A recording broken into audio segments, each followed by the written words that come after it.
আজ আমরা জানব নমস্কার উৎপত্তির ইতিবৃত্তি সম্পর্কে।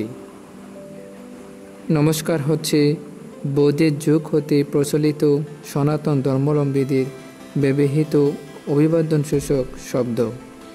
সাধারণত দুই হাত জোর করে শ্রদ্ধার সাথে প্রণিপাত করাকে নমস্কার বলা হয়। বৌদ্ধ সাহিত্যে 5 প্রকার নমস্কার দেখতে পাওয়া যায়। 2 পায়ের গোড়ালির উপর গহদেশ রেখে সোজাভাবে বসে মাথা নিচু করে 2 হাত কপালে লাগিয়ে নমস্কার করার নাম উৎকটিক নমস্কার। এই উৎকটিক নমস্কারকে সাধারণত কুলপুত্রগণ যখন প্রভাস ধর্মে দীক্ষা নেয় তখন করতে দেখা যায়। দ্বিতীয় হচ্ছে অঞ্জলি নমস্কার। 2 হাত জোর করে কপালে মাথা লাগিয়ে মাথার সমান উঁচু তুলে বা বুকের কাছে রেখে নমস্কার করার নাম অঞ্জলি নমস্কার। এই নমস্কারটি যে কোনো উৎসব অনুষ্ঠানে সাধারণত গৃহীরা এই নমস্কারটি করে থাকে। তৃতীয়ত হচ্ছে পঞ্চাঙ্গ নমস্কার। 2 হস্ত, 2 জানু ও মস্তক এই 5 অঙ্গ ভূমিতে স্থাপন করে নমস্কার করার নাম হচ্ছে পঞ্চাঙ্গ নমস্কার।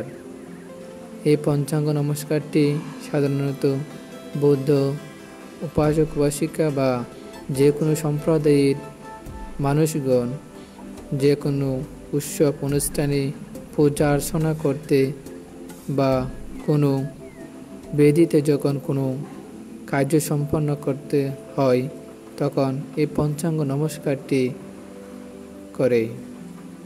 চতুর্থ হচ্ছে দণ্ডবত নমস্কার। দণ্ডের মতো লম্বিত হয়ে উপর হয়ে শুয়ে নমস্কার করার নাম দণ্ডবত নমস্কার। এই দণ্ডবত নমস্কারটি সাধারণত কোনো সম্মানিত ব্যক্তিকে শিষ্টাচার দেখাতে এই প্রণিপাতটি করা হয়। সর্বশেষ পঞ্চম হচ্ছে অষ্টাঙ্গ প্রণিপাত বা নমস্কার। এই অষ্টাঙ্গ নমস্কারটি যে কোনো স্থানে করা যায় না।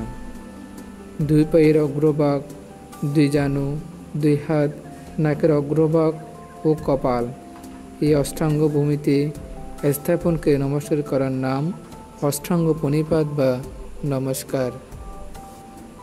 গুরুজন ও সাধুর প্রতি শিষ্টতা দেখাতে এই ধরনের প্রণিপাত করা একান্ত উচিত। যিনি সাধু, সৎপুরুষ ও বৈবিধ্যদের নিত্য অভিবাদন করে তারা আয়ু, বর্ণ, সুখ, বল এর 4 প্রকার সম্পদ লাভ করতে পারে। সিংহলী বৌদ্ধদের মতে উৎকটি নমস্কার ও অঞ্জলি নমস্কার অধিক প্রচলিত। তিব্বত, সিকিম ও ভুটান প্রভৃতি দেশে দণ্ডবত প্রণাম করে পুনরায় দাঁড়িয়ে এরূপ 100 বার লম্বা হয়ে শুয়ে পড়ে। এভাবে সেখানে নমস্কার করে। মায়ানমার, থাইল্যান্ড ও চট্টগ্রামের বৌদ্ধদের মধ্যেও এই অভিবাদনটি লক্ষ্য করতে দেখা যায়। চট্টগ্রামের গৃহস্থগণ ও পরস্পরকে নমস্কার করে থাকে।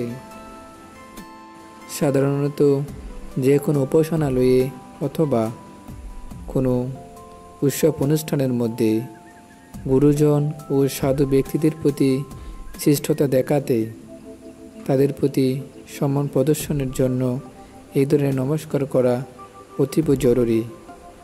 কারণ কোনো গুরুজন বা সাধুজনের প্রতি যখন শিষ্টতা দেখা হয় তখন এই প্রণিপাতের কারণে মানুষ অসংখ্য পুণ্য সঞ্চয় করতে পারে।